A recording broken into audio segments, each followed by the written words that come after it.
Docteur Nono, chez des patients qui, voilà, entre 75 et 80% seraient asymptomatiques au coronavirus, euh, chez qui donc pour le reste, il faudrait une prise en charge qui peut être ambulatoire à la première phase et une autre prise en charge uniquement pour les cas sévères. Euh, L'industrie devrait-elle nous pousser vers ce vaccin contre le corona? De notre côté, on ne sait pas si le corona va revenir ou pas. On ne sait pas si euh, le coronavirus entraîne une immunité définitive. Donc, j'interroge là l'avis du médecin que tu es. Merci Jean-Luc pour la question. Effectivement, c'est très pertinent ce que tu poses sur la table comme problématique qui devrait nous permettre de revenir aux fondamentaux du point de vue scientifique, comme on l'a tantôt dit. Aujourd'hui, c'est vrai concernant le coronavirus, nous n'avons pas de données qui puissent permettre de se dire oui, on aura une immunité. On n'aura pas besoin d'avoir le vaccin. Ce qui est sûr, du début de l'émission telle que nous avons enregistré, nous avons vu le bon côté de la prévention, le rôle de la prévention, notamment en termes de santé publique.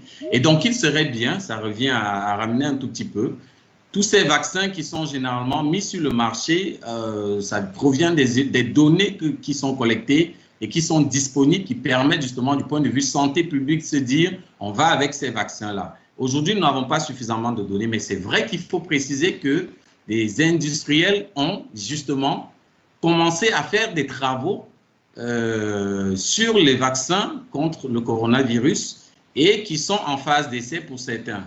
Mais on pourrait revenir sur des vaccins qui se rapprocheraient, on va dire quand même, de celui-là de par ses caractéristiques, notamment par exemple celui du vaccin de la grippe. Parlant du vaccin de la grippe aujourd'hui, on se rend compte des données que nous avons justement des facteurs de risque, des facteurs favorisants qui fragilisent un certain nombre de personnes qui sont un peu les personnes cibles de ce vaccin.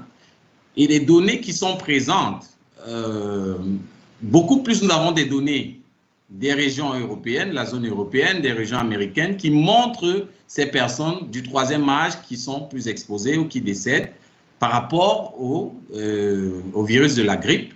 Mais ici, chez nous, dans nos pays, nous avons encore une problématique en termes de données. Même pour ce qui est des données de surveillance, je parle bien sûr de la grippe parce que j'ai dit qu'il y a cette corrélation.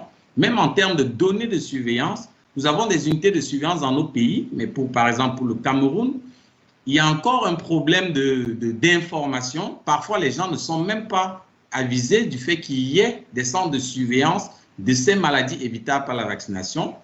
Donc, je parlais du cas de la grippe pour dire qu'il y a énormément de travaux qui devraient pouvoir être faits sur nos pays, sur le Cameroun précisément, pour que nous ayons des données qui étaieront le fait de mettre, de rendre disponible le vaccin ou pas pour nos populations.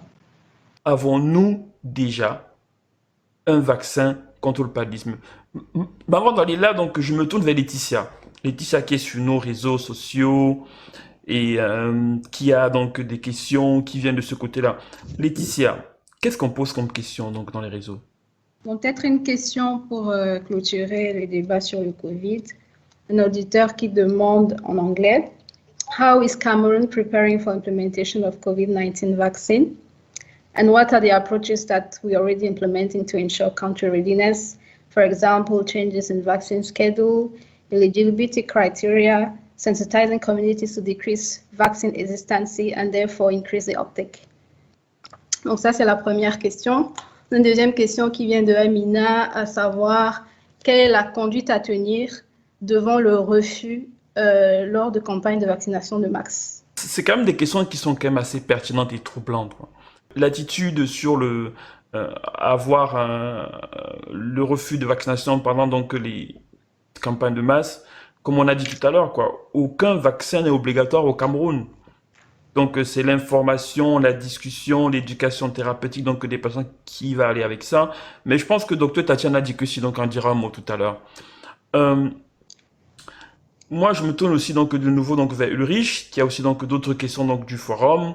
Désolé, les questions ont déjà été abordées. C'était aussi principalement les mêmes, elles se rapprochent de celles posées par Laetitia, donc voilà. Ok.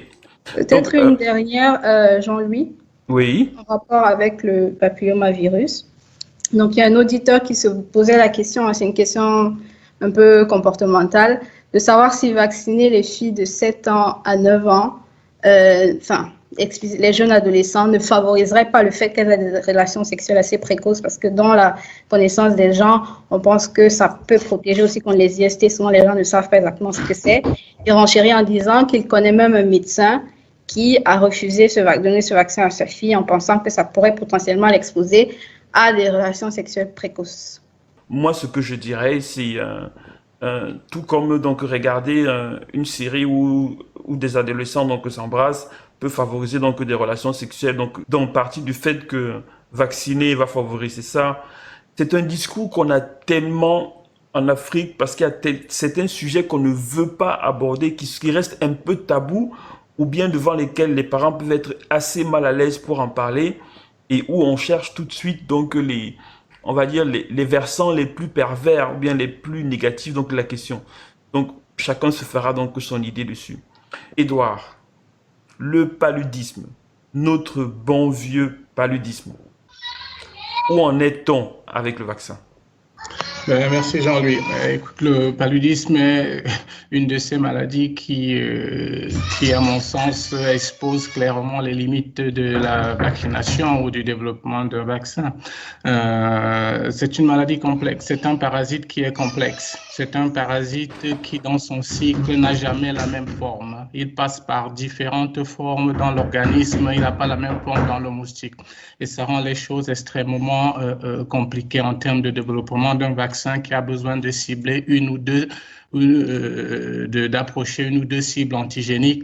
Et en cela, depuis plusieurs décennies, le vaccin contre le paludisme se heurte à cela. Cela dit, il y a eu des avancées. Il y a eu des avancées ces dernières décennies. Il y a un vaccin de l'armée américaine développé il y a longtemps qui a été récupéré il y a peu de temps par GSK, c'est le RTSS, et ce vaccin a été redéveloppé jusqu'à arriver à une efficacité qui approche les 50%. Donc, en gros, si on administrait un tel vaccin, il devrait réduire, empêcher un enfant sur deux de faire une forme grave, donc éventuellement de mourir. Ce vaccin est toujours en cours d'évaluation. L'OMS ne l'a pas aujourd'hui préqualifié pour une utilisation à large échelle. Mais Cependant, Edouard, mais Edouard, tu m'as pas... il y a quelques phases pilotes qui sont en cours dans 3 pays africains, notamment Ghana, le Malawi et allez, le troisième, je ne sais plus trop. Donc oui, le paludisme approche et approché tant que possible par ce type de vaccin-là. Donc la recherche ne tarit pas. Un autre point que j'ai quand même envie de dire, qui est un bémol un peu à la stratégie d'approche des vaccins d'une maladie à une autre ou d'un contexte à un autre, il faut qu'on sache qu'en gros, les industriels, les gros notamment, quand ils décident de mettre de l'argent sur un vaccin, ça va être pour des marchés où ils sont sûrs qu'il y a un pouvoir d'achat, on peut les avoir, j'ai déjà dit. Et quelquefois, on ne va pas investir à risque pour développer des vaccins pour des pays où le pouvoir d'achat est faible. Et c'est dans cela que d'autres mécanismes qui engagent des États et des initiatives publiques sont en place. Et c'est d'ailleurs ça qui a créé le Malaria Vaccine Project, qui a développé Malaria Vaccine Initiative, qui a financé le développement de ce vaccin-là. Donc, on met de l'argent public en disant, allez-y, développez-nous quelque chose, et quand c'est bon, on le mettra sur le marché.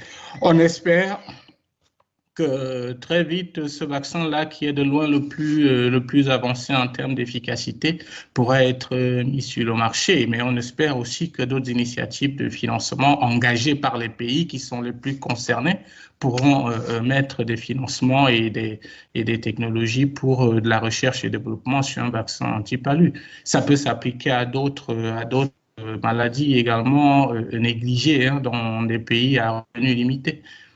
Pour l'instant, ce n'est pas un vaccin de programme, il est en phase pilote. Il est Ouais. en phase pilote. J'ai travaillé, moi, en 2015, un peu sur toutes les phases pré-introduction en Afrique de l'Ouest.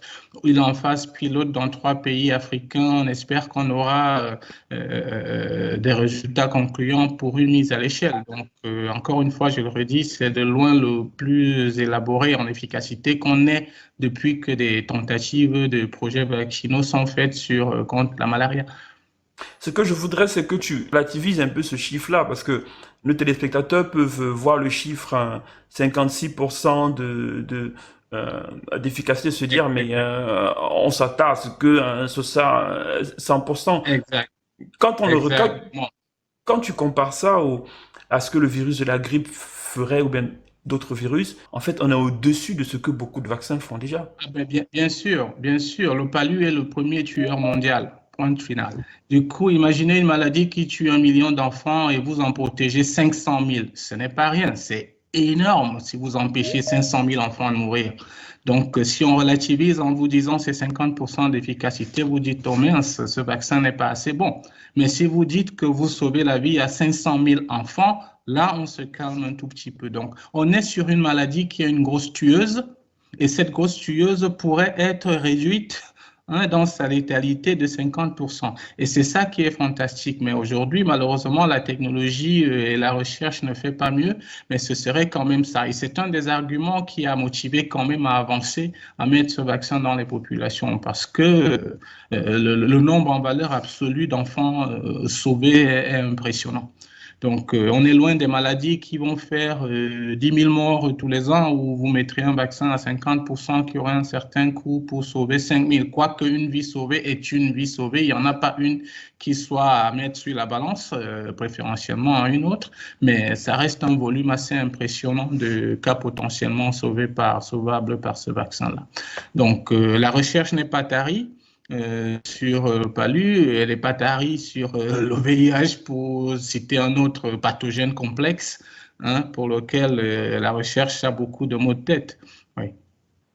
Donc, nous arrivons pratiquement à la fin donc, de cette émission-ci. On va faire un dernier tour de table. Docteur Tatiana Dikossi, que je remercie déjà d'avoir participé à cette émission. Elle qui travaille donc sur le terrain du VIH notamment, qui fait de la sensibilisation, donc qui est vraiment le genre de médecin qui touche les populations au quotidien et qui a participé à cette émission. Donc, Tatiana, un petit mot pour la fin.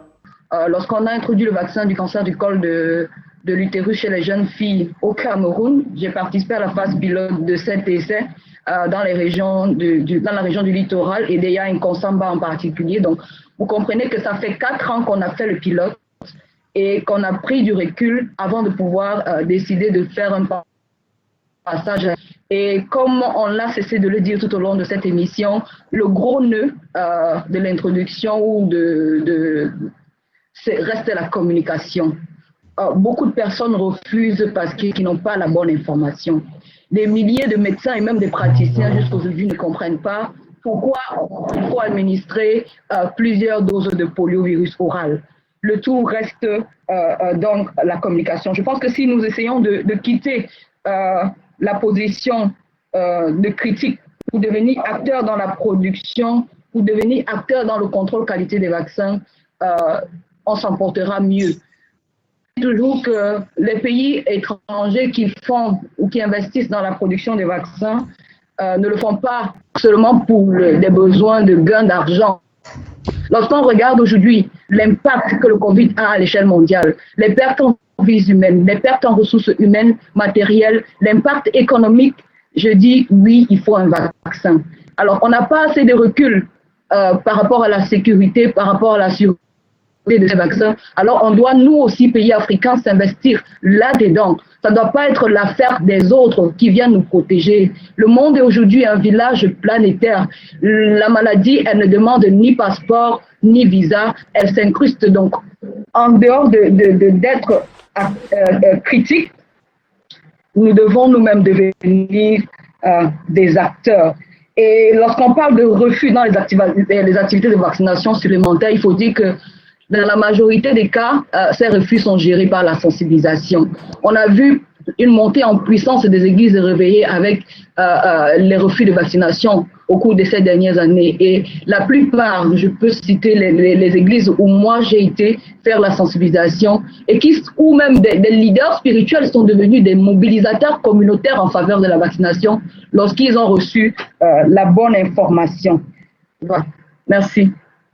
Soyons plus des acteurs de sensibilisation que des critiques. Merci Tatiana pour ce mot de synthèse-là.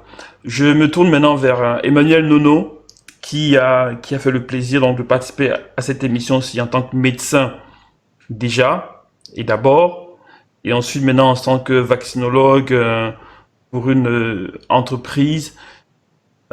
Chère Emma, ton petit mot de synthèse pour la fin. Merci Jean-Louis, c'était très intéressant. Je pense qu'il faudrait qu'on pense à avoir un autre sujet ou alors une autre phase de cette discussion sur le vaccin. Peut-être pour mon mot de fin, je pourrais juste ajouter que au cours des 10 dernières années, on a vraiment eu un progrès conséquent et des progrès conséquents qui ont été accomplis en termes de mise au point ou alors d'introduction de nouveaux vaccins dans l'élargissement de la portée des programmes de vaccination.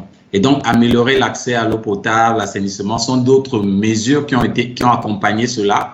Et aujourd'hui, on peut se dire avec certitude que vacciner est un avantage pour les populations, tout simplement parce que jusqu'à présent, on va encore voir qu'il y a de nombreux enfants qui n'ont pas accès à la vaccination, comme on l'a tantôt dit, mais on se rend compte de certaines données que le nombre annuel de personnes qui décèdent par des maladies évitables à la vaccination, par exemple chez les enfants de moins de 5 ans, a chuté. On a par exemple, dans les années 2000, on avait pratiquement 9,6 millions d'enfants qui décédaient encore et qui 10 ans plus tard, c'est passé à 7,6 millions d'enfants. Donc on peut se dire qu'avec la vaccination, justement, on réduit la morbidité et ce serait important de pouvoir communiquer sur les éléments qui sont autour de la vaccination, autant aux professionnels de santé qu'aux populations. Merci une fois de plus. Merci Emma. Chère Estelle, Emma, il est dans la protection de l'enfance et dans la protection contre ce qui pourra arriver. L'infectiologue, elle dit quoi? Qu'est-ce qu'elle dit à ceux qui nous écoutent là sur cette émission sur la vaccination et les sujets qui ont été abordés? Faudrait-il pas se faire vacciner, les effets secondaires de la vaccination, s'il faut rapporter donc les effets, comment est-ce qu'il faut accepter? L'infectiologue médecin. Et maman, il y a pas très longtemps, qu'est-ce qu'elle dit? Ouais. Je vais utiliser la phrase qui se dit couramment: prévenir vaut mieux que guérir. Nous, les infectiologues, ce qu'on reçoit, c'est des malades qui viennent avec des problèmes infectieux et c'est vraiment très difficile, très pénible de recevoir quelqu'un qui aurait pu éviter cette pathologie juste avec un vaccin et parfois qui est gratuit. Donc, vous vous dites quelqu'un qui a raté cette prévention-là, qui a raté même la gratuité de ce soin qu'on lui aurait donné et qui va venir dépenser des centaines de mille pour se soigner, si jamais même on réussit à lui administrer le soin à temps et qu'il puisse retrouver la guérison sans séquelles. Donc, de manière générale, la prévention est toujours mieux que la correction tardive. Donc, prévenir vaut mieux que guérir. Autant que faire se peut, vaccinons-nous. Mais autour de la vaccination, comme l'a suggéré tout le développement qu'on a eu cet après-midi, c'est la communication. Et ma suggestion, notamment aux décideurs publics, notamment au ministère de la Santé publique, ce serait de vraiment d'accentuer la communication sur le vaccin, sur la vaccination. Ne laissons pas les laboratoires pharmaceutiques eux-mêmes faire la promotion de ces vaccins. Parce que quand le laboratoire pharmaceutique fait la promotion du vaccin, l'opinion publique se dit qu'il recherche de l'argent derrière. Mais si le ministère de la Santé se met en avant et dit on fait la promotion de ce vaccin parce que on veut prévenir les pathologies que nous savons derrière ces germes-là. Je pense que la population sera plus adhérente à prendre les vaccins. Donc, la vaccination, oui, mais il faut l'accompagner par le ministère de la Santé publique. Merci. So, Dr. Tambasho, you have heard everything about information communication, your synthesis.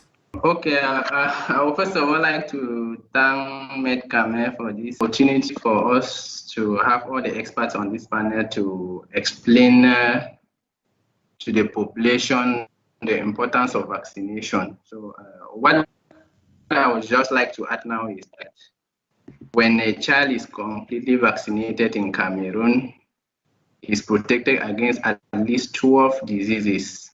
So this has to be the take-home message for those that are listening to us, and that starting from the 12th of October, HPV vaccine will be introduced in routine immunization. Thank you, Dr. Tambasho. Dr. Ndonko, la perception de la population, les vaccins, l'intérêt des vaccins, le refus, le rejet, on en a parlé pendant toute l'émission. Quel serait ton mot de synthèse? Oui, juste avant de dire un mot pour conclure, j'aimerais rappeler à l'auditeur qui a posé la question ou le téléspectateur qui a posé la question si de vacciner contre le papillomavirus ne devait pas favoriser la sexualité des jeunes. Non, je dis non, ça ne devrait pas parce que je crois que le sexe est un sujet tabou chez nous et le papilloma, ce vaccin ne va pas protéger contre les grossesses précoces ni contre les autres infections sexuellement transmissibles. Donc, c'est important de parler de sexualité aux jeunes parce que les jeunes qui sont bien informés peuvent mieux gérer leur sexualité et mieux se protéger contre tous ces problèmes. Et sinon, concernant toute notre discussion, je pense que je voudrais dire que c'est toujours très important de garder à l'esprit que la pédagogie est très importante là-dedans. Donc, de laisser libre arbitre aux bénéficiaires de vaccins de prendre la décision, même si on pense que ça peut paraître difficile de dire aux gens, vous avez le choix de vacciner ou de ne pas vacciner vos enfants, mais maintenant, d'éclairer, de négocier, de bien expliquer pour que les gens prennent la bonne décision de vacciner leur enfant. Donc, il faut communiquer, il faut négocier et pas imposer le vaccin parce que même la moindre suspicion de penser qu'on veut imposer, et l'une des panélistes a relevé tout à l'heure qu'il ne faut même pas laisser la place aux firmes pharmaceutiques pour faire la promotion des campagnes de vaccination. Ça doit être la responsabilité des acteurs nationaux, des ministères de la Santé, des communautés, de parler de toutes ces questions dans la communauté parce que dès que les gens ont l'impression qu'il y a des enjeux derrière, ça ne peut maintenant être que des blocages à tous les niveaux. Donc, il faut vraiment renforcer la communication et la négociation et y aller avec beaucoup d'humilité. Merci. Merci, Flavien. On ne pourrait pas finir sans que le maître donc, de l'hormonologie chez la femme, même comme les endocrinologues, ont leur petite main dessus, quoi. Mais on ne se bat pas dessus. On se partage cela. Docteur Sorel Scamto, ce cancer du col, son acceptation et tout le débat sur la vaccination, un petit mot de la fin. Mon cher ami endocrinologue, on ne se bat pas, on finit toujours par se comprendre.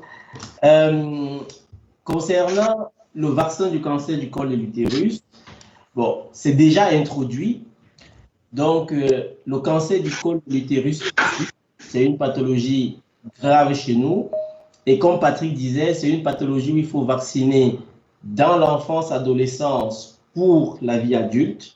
Donc, c'est un vaccin, vu que le gouvernement a déjà pris cette stratégie et décidé de vacciner, moi, je ne peux que recommander. Si je faisais partie de l'équipe de stratégie, je pense que je ne l'aurais pas mis en avant par rapport au budget de la santé. Peut-être on aurait pu développer différemment. Mais vu que c'est déjà là, je le recommanderais fortement à la population et aux confrères qui consultent localement, je leur recommande également de réussir à trouver des stratégies de communication pour réussir à faire comprendre aux parents que c'est important de vacciner.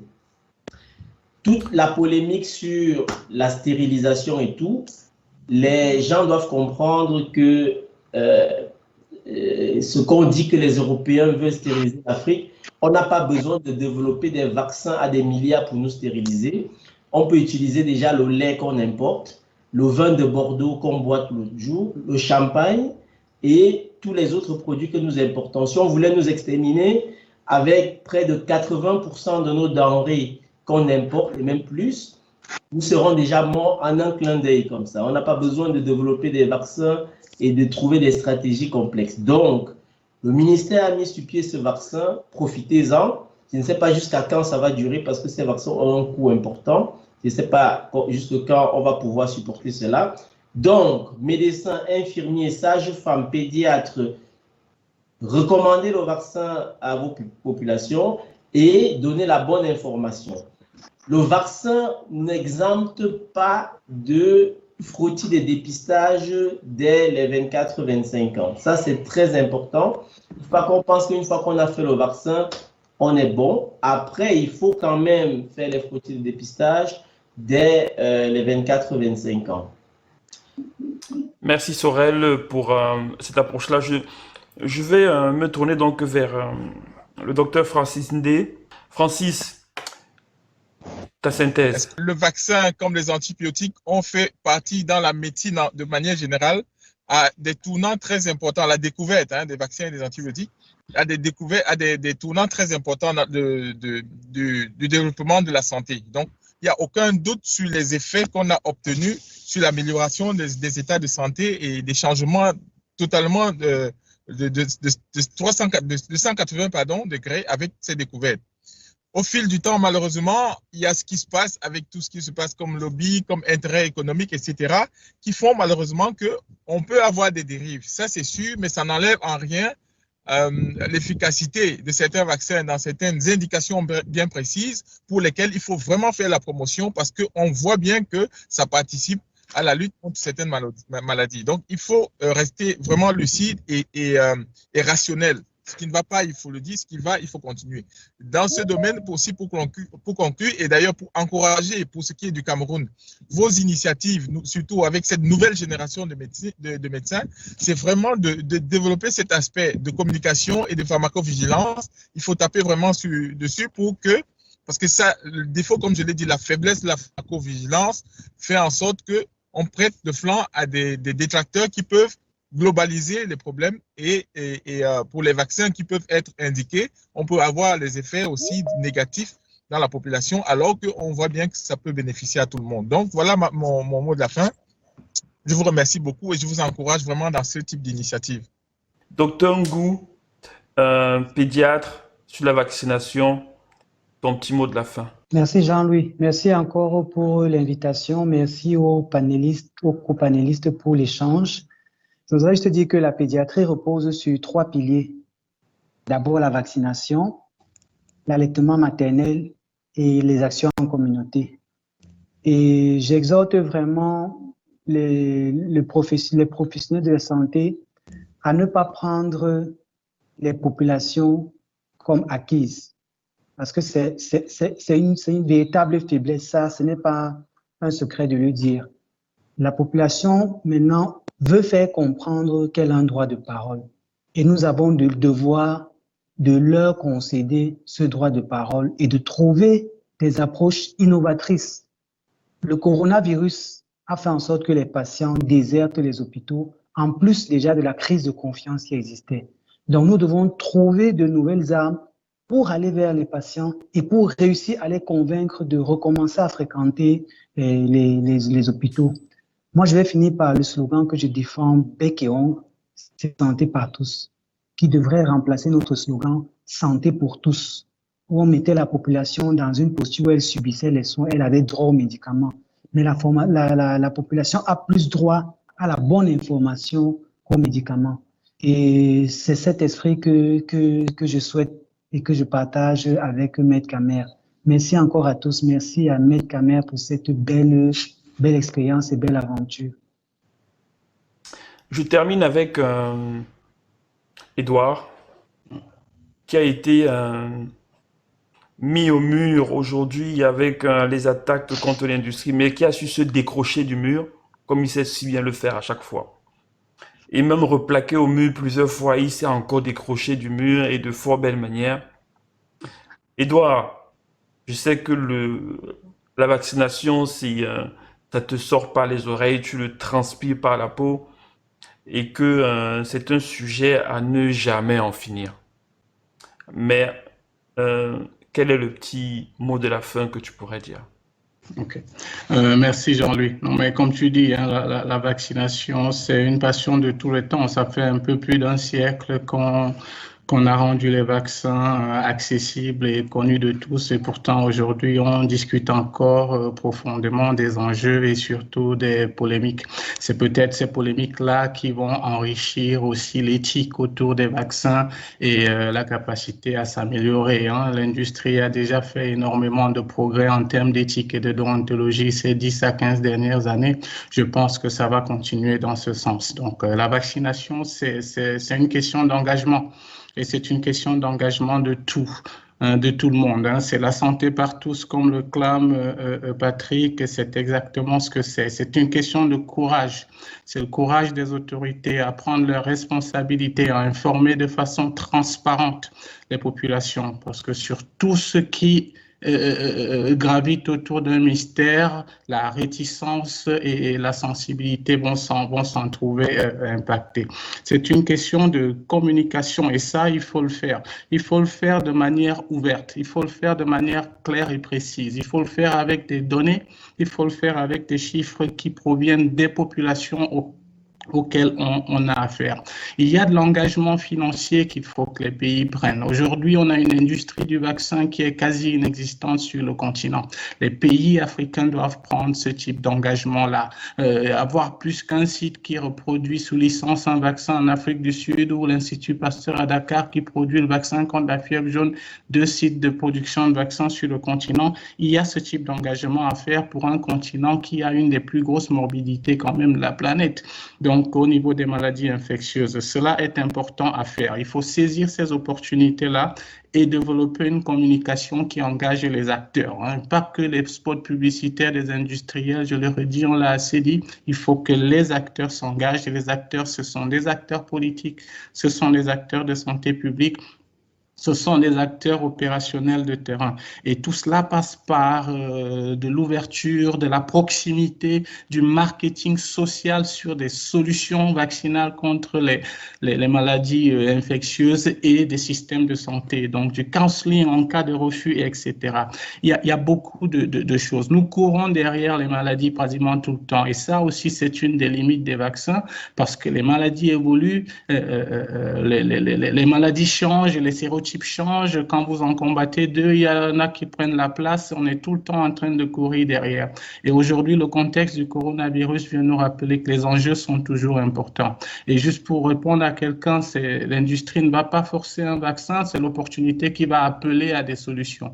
Et ce sont les pouvoirs publics qui réagiront, qui doivent décider de ce qu'ils veulent en faire. Est-ce que c'est opportun? Est-ce que c'est pertinent? Du coup, ça répondra à la question de cette personne qui voulait savoir si le Cameroun a un plan pour le vaccin. Il n'y a pas de plan parce qu'il n'y a pas de vaccin nulle part. Personne n'a un plan. Ça va être certainement des stratégies ponctuelles. Ça ne sera rien de programmatique parce qu'il faudra répondre ponctuellement à ce besoin-là. On ne sait pas s'il y en aura un, on ne sait pas à combien de doses, etc.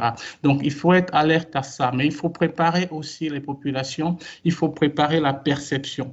La maladie ne dort pas et l'industrie et les professionnels de santé publique ne doivent pas dormir. Il faut être en perpétuelle recherche, il faut être en perpétuelle démarche de communication. Et l'opportunité ici, elle s'ouvre avec ce contexte-là. On ne va pas rediscuter au bout d'un siècle de l'efficacité des vaccins. On en a vu les preuves. Aujourd'hui, on est en train de discuter de comment rendre cette perception plus positive et plus modérée, en sachant qu'il existe certes quelques effets indésirables, certains peuvent être graves. Ça aussi, il faut le communiquer, il faut le dire et il faut montrer en tout temps et en tout lieu les bénéfices. Donc, c'est encore une fois une question de courage et d'engagement. Ça demande beaucoup de force des gens, ça demande beaucoup de conviction.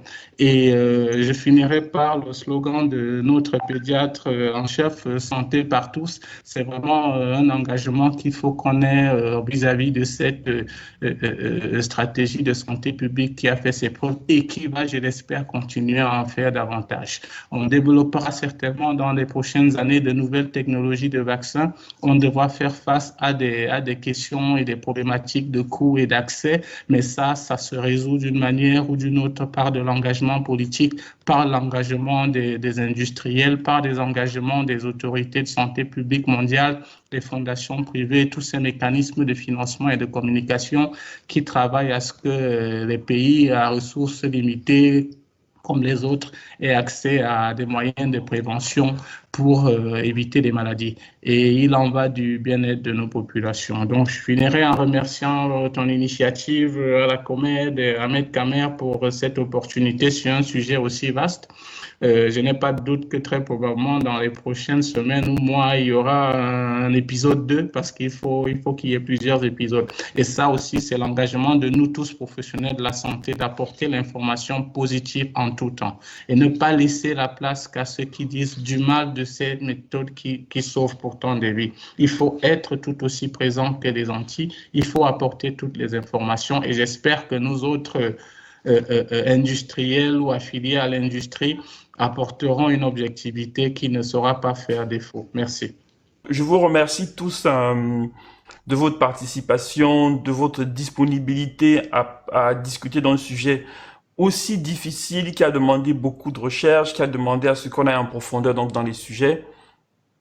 Mon mot de la fin aussi, ce serait celui de l'éducation thérapeutique. Pour moi, c'est deux mots, c'est éducation thérapeutique. C'est-à-dire, il faut pouvoir présenter aux patients ou bien à ceux qui sont à risque les possibilités de traitement qui existent, qui soient naturels, que ce soit par les vaccins ou autre chose, leur présenter les avantages et les inconvénients et choisir avec eux le meilleur traitement qui existe pour eux. Et comment le faire? C'est forcément en leur informant, en communiquant avec eux et en voyant ce qui est nécessaire. Donc, le ministère de la Santé est beaucoup appelé aussi ils font déjà à pousser plus loin, à prendre en compte aussi donc toutes les données de pharmacovigilance, appuyer donc la recherche clinique et la recherche scientifique, mais aussi donc au niveau social, parce que ce que les gens comme les anthropologues, comme docteurs donc au fond, sont très importants pour avoir donc le ressenti, le retour des patients et des personnes sur le terrain et des populations pour savoir comment mieux approcher le problème. Donc merci encore à vous tous d'avoir participé à cette émission. Je remercie tous ceux qui ont collaboré à cette émission, notamment le docteur Ulrich Bisset, que je vais donc, qui a eu la possibilité donc de prendre donc toutes les questions sur le forum, le docteur Laetitia Yuda qui a participé à ça, le docteur Paedi Mocristel, toute l'équipe de communication de la commission médicale de Medcamer, toute l'équipe de Medcamer et toute cette famille donc de médecins de Medcamer qui se dévouent tous les jours pour pouvoir améliorer donc la santé au Cameroun et la santé des populations et du personnel soignant. Donc n'hésitez pas à revenir sur notre page www.medcamer.org pour retrouver donc cette émission qui sera mise en ligne, notre page Facebook aussi, c'est la page donc du Docteur Chocolat sur Facebook. Et je remercie aussi le Docteur Eyoum sur sa page internet ECTOX, ECTHOUGHTS. L'émission sera rediffusée aussi sur la page YouTube de Medcamer et sera disponible à partir de lundi sur ces différents réseaux sociaux. Bon week-end à tous en famille. Merci encore à tous.